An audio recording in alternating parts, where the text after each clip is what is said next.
ሰላም ሰላም እንዴት አላችሁ? እግዚአብሔር የተመሰገነ ይሁን። እስካሁን ባለውበት ፍጹም ደህና ነኝ። እናንተም ሰላም እንድትሆኑ ነው የዘወትር ጸሎቴ። አመሰግናለሁ። በዛሬው ዕለት የአማራ ፋኖ ለአገዛዙ ወታደሮችና ሚኒሻ አድማ በትን ባደረገው የምሕረት ጥሪ መሰረት በዛሬው ቀን ብቻ በ14/06/2018 ወደ ቴዎድሮስ እዝ የተቀላቀሉትን የመከላከያ የሚኒሻና የአድማ በትን ብዛት ነው የምነግራችሁ። በዛሬው ቀን ብቻ ማለት ነው።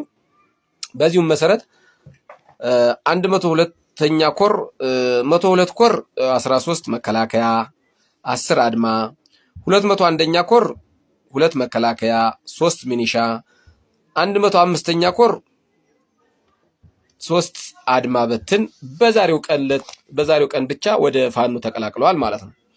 እነኚህ ሰዎች ከነሙሉ ትጥቃቸው ነው የመጡበት ምክንያቱም ፋኖ አንድ ከሆነ በኋላ በሰጠው የምሕረት አዋጅ መሰረት ወደ ፋኖ ተቀላቅለዋል ማለት ነው። ደግመዋለሁ፣ ከተሳሳትኩ ይቅርታ። የአማራ ፋኖ ብሔራዊ ንቅናቄ ባደረገው የምሕረት ጥሪ መሰረት ወይም የምሕረት አዋጅ መሰረት ወደ ፋኖ የተቀላቀሉት ቴዎድሮስ እዝ 102ኛ ኮር 13 መከላከያ 10 አድማ 201ኛ ኮር 2 መከላከያ 3 ሚኒሻ 105ኛ ኮር 3 አድማ በትን ወደ ፋኖ ተቀላቅለዋል ማለት ነው። ከነዚህም በመከላከያ 15 መከላከያ 13 አድማ በትን 3 ሚኒሻ ሆነው በዛሬው ዕለት በ14/06/2018 ዓ.ም ተቀላቅለዋል ማለት ነው። የሌሎችንም ስላልደረሰን ነው እንጂ በየቦታው ብዙ አሉ።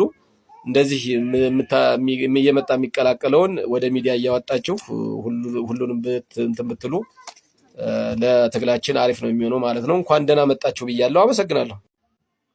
አንድ ከትግራይ ርዕሰ የክልል ፕሬዝዳንት አንድ ደስ የሚለኝ መግለጫ አውጥቶ እሱን ለማድረስ ነው የመጣሁት። ጀነራል ታደሰ ወረደ የብርሃኑ ጁላን ጦር ወደ ትግራይ እንዲገባ አልፈቅድም አለ። አብይ አህመድ በአሁኑ ሰዓት ትግራይ ለመግባት እየቋመጠ ነው። የጊዜያዊ አስተዳደሩ ፕሬዝዳንት ጀነራል ታደሰ ወረደ ግን አልፈቅድልህም አለ። የኛ የእንግዲህ ልጆች ግን እነ ዶክተር ይልቃል እነ አገኘው ተሻገር እነ ቀንደውጣ በ10 ጣታቸው ፈርመው የገንዛ ህዝባቸውን በድሮን የገንዛ ህዝባቸውን በመድፍ የገንዛ ህዝባቸውን በሞርተር የገንዛ ህዝባቸውን በድሽቃ ሲያስደበድቡ እቶቻቸውን ልጆቻቸውን ሲያስደፍሩ እናት ለ4 ለ5 በብርሃኑ ጁላ ጦር በኦሮሚያ ልዩ ኃይል ስትደፈር ጡት ሲያስቆርጡ ይውላል። ጀግናው ታደሰ ወረደ ግን በፍጹም መከላከያ የሚባል ትግራይ ውስጥ አላስገባም ብሎ እምቢ አለ። አብይ አሁን ተጨንቋል አሉ። የኛ የእንግዲህ ልጆችማ ከርሳሞች እድሜ ልካቸውን እንዳጎበደዱ አጎበድደው ሲሰረሩ የሚኖሩ ስሮች አሉ። እነ ዶክተር ይልቃል እና እናገኘው ተሻገር ባስገቡት የብርሃኑ ጁላ ጦር የአማራ ህዝብ መከራውን እያየ ነው። ከዚህ እንኳን የማትማሩ ዶማዎች ናቸው። በአንደኛው ሳይድ አብይ የራሱን ህዝብ እየሰበሰበ ይሄ መንግስት የኦሮሞ ነው፣ ስልጣናችሁ ከእጃችሁ እንዳያልፍ ውጡና ታጠቁ፣ የአማራ ህዝብ እየመጣላችሁ ነው፣ ጩቤውን ይዞ ካራውን ይዞ እየመጣላችሁ ነው እያለ ይቀሰቅሳል። የኛ የእንግዲህ ልጆች ግን ሙጤ ብለው ከብልጽግና ጋር የገንዛ ህዝባቸውን ሲያስጨፈጭፉ በዱርን ሲያስጨፈጭፉ ይውላሉ። የህዝብ ልጅ ሲሆን እንደዚህ ነው። እነ ጀነራል ታደሰ ወረደ ማለት ነው።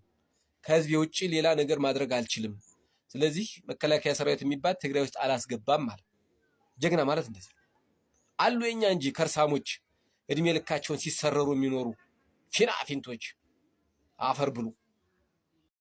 እስኪ አብይ አህመድ ወለጋ ላይ ሄዶ ያደረገውን ቅስቀሳ ላሰማችሁና ሰሞኑን በአማራ ህዝብ ላይ ይህን ነገር ከተናገረ በኋላ የደረሰውን ደግሞ በዝርዝር አስረዳችኋለሁ። መጀመሪያ አብይ አህመድ ኦሮሞ ላይ ሄዶ ምን እንደተናገረ እሱን ስሙት። አርገን ከነበለሱ ይንቀብኑ ወልመንጫሱ ወለጄሱ ወልጥቄሱ ወልጨብሱ ኑጋ ኦሮሞ ይችን እጁ ላይ የገባችን እድል ማጣት የለበትም። ጠላቶቻችን እኛን ለመስበር ከኛው ውስጥ ኦሮሞን ነው እየፈለጉ ያሉት። ጠላቶቻችን ቢላ ይዘው ወደኛ እየሮጡ ነው።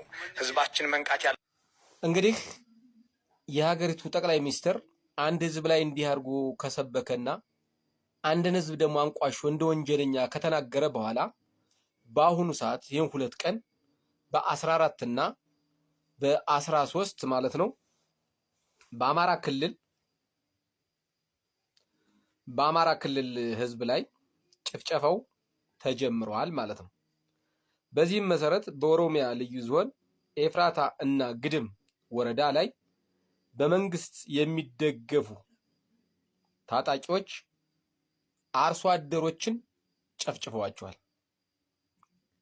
እንግዲህ ይሄ እሱ የተናገረው ከዛሬ 3 ቀን እና 4 ቀን በፊት ነው። ወለጋ ላይ ሄዶ ይሄው ስልጣን የኦሮሞ ነው፣ ኦሮሞን ስልጣን ካጣ ምንም አያገኝም ዳግም። ስለዚህ ይህን ስልጣን መጠበቅ የእናንተ ኃላፊነት ነው። የአማራ ህዝብ እየመጣላችሁ ነው ሊገላችሁ። ስለዚህ አማራዎችን በያገኛችሁባቸው ጨፍጭፏቸው ብሎ በተናገረው መሰረት በዚህ ባርኳችሁ ወረዳ ውስጥ አርሶ እምባና ዞቤ ቀበሌ የሚገኙ አርሶ አደሮች በሙሉ ንብረታቸው ተዘርፏል፣ ቤታቸው ተቃጥሏል። እጅግ በጣም ብዙ የሆኑ የሁለቱ ቀበሌ ነዋሪዎች የአማራ ተወላጆች ተጨፍጭፈዋል። በብዛት ስንት እንደሆነ ቆጥረን እንነግርሃለን ያሉ ሌሎች ሚዲያዎችም አውለውታል ይሄን አየር ላይ ማለት ነው። ስለዚህ አብይ አህመድ በተናገረ 3 ቀን ባልሞላ ውስጥ በእነዚሁ በኤፍራታ እና ግድም ወረዳ በአርሶ አምባና ዞቤ ቀበሌ ውስጥ ያሉ አርሶ አደሩ ማህበረሰቦች የአማራ ተወላጆች ኃይለኛ የሆነ ጭፍጨፋና ዝርፊያ፣ ቤታቸው ንብረታቸው ተቃጥሏል፣ ከብቶቻቸው ተዘርፈዋል። የሁለቱም ቀበሌ ነዋሪዎች ወደ ከሚሴ እየተሰደዱ ነው የተባለ ሌሎች ሚዲያዎችም ዘግበውታል። እንግዲህ አማራ ሆነህ ብልጽግናን የምትደግፍ ለመቼ እንደሆን ግራ ነው የሚገባኝ። እጅግ በጣም ግራ ነው የሚገባ። እስከ መቼ ነው ዝም ብላችሁ የምታወው ጎበዝ? እንግዲህ እዚህኛው ክልል ላይ ነው እንደዚህ የሚደረገው። ወሎ ነው እንደዚህ የሚደረግ። ይሄን እያየህና እየሰማህ ብልጽግናን የምትደግፍ ሰው ለመቼ ልትኮን ነው? ያሳዝናል በጣም። በአንድ ወቅት ጋሸና አካባቢ ጀግናው የአማራ ፋኖ አሰልፎ ከማረካቸው ውስጥ አንዱ ምርኮኛ እጅግ በጣም ብዙ ምርኮኛ ከኋላው አለ። አንደኛው ምርኮኛ ግን በሶስተኛ ሽመል ደገፋ ተገድፎ ስለ ብልጽግና የሰጠውን አስተያየት ነው ማስደምጣችሁ። ብልጽግና መቼም ቢሆን አያምኑም። እንግዲህ ይሄ ልጅ የተማረከውን ምርኮኛውን ጭምር ነው በድሮን የመታብን መንግስት፣ ኢትዮጵያ ውስጥ መንግስት የሚባል የለም ነው ያለ። የገንዛ ወታደሩ ነው እንግዲህ እንደዚህ የሚሉት። ምርኮኛ ካለለው አማራ ክልል ጤና ጣቢያ ላይ ደግሞ ሳቃ ብትባለው ባላ ድሮን የጣለው ወታደር ነው የተገደለው፣ ሴት ነው የተገደለው። እንዴት አንድ ክልል ያው ይሄ ምርኮኛ በአንድ ወቅት ጋሸና ላይ ከጀግናው የአማራ ፋኖ የተማረከና ለቀይ መስቀል 7000 ወታደር ቀይ መስቀል በተረከበበት ጊዜ በዛን ጊዜ አብሮ ለቀይ መስቀል የተረከበ ልጅ ነው ፋኖ ማርኮት ማለት ነው። እና በወቅቱ የነበረው የመንግስት ተብየው በጤና ጣቢያ ላይ በድሮን በተማረኩ ምርኮኞች ላይ ድሮን በሴቶች ላይ ድሮን ነው የጣለ። ስለዚህ ኢትዮጵያ ውስጥ መንግስት የለም ነው ያለ። የገንዛ ያገዛዙ ወታደር ማለት ነው።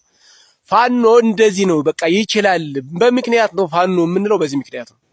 ይሄ ልጅ ግን ታክሞ ድኖ 7000 አካባቢ የነ መሬ ጀግናው መሬ ወዳጄ ማነው ዋርካው መሬ ወዳጄ የቀይ መስቀል ያስረከቡ ጊዜ የተረከበ ልጅ ነው አብሮ ይሄን። እና ብልጽግናዎች አያምኑም። ምላሳቸውን ካልቆረጥናቸው ብልጽግና ከመናገር ወደ ኋላ አይሉም። አፍጥነን ምላሳቸውን መቁረጥ ነው ያለን እድል ማለት ነው።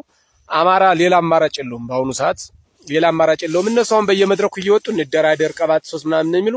እኛ የድርድር አጀንዳ የለንም። በቃ ተስፋ ቁረጡ፣ ዝም ብላችሁ ተዋጉ። በቃ መዋጋትኛ የኛ ዓላማ የፋኖ ዓላማ መዋጋትና ብልጽግናን ከስረ መንጥሩ መንጥረን መጣል። ግማሽ ሕክምና የሚባል ነገር የለም። አዎ ግማሽ ካንሰሩን ትተን በመርፌ መከላከል አንችልም። ብልጽግናን መንጥረን ነው የምናጸደው። በሱ ቤት አሁን ያሉ አመራሮቻችን በስልጣን አባብሎ ከዛ እሱ ሊቀጥለው እንደዛ የሚባል ነገር የለም። እንደዛ ያለቀው ይለቅ እንጂ ብልጽግና እንጥለዋለን።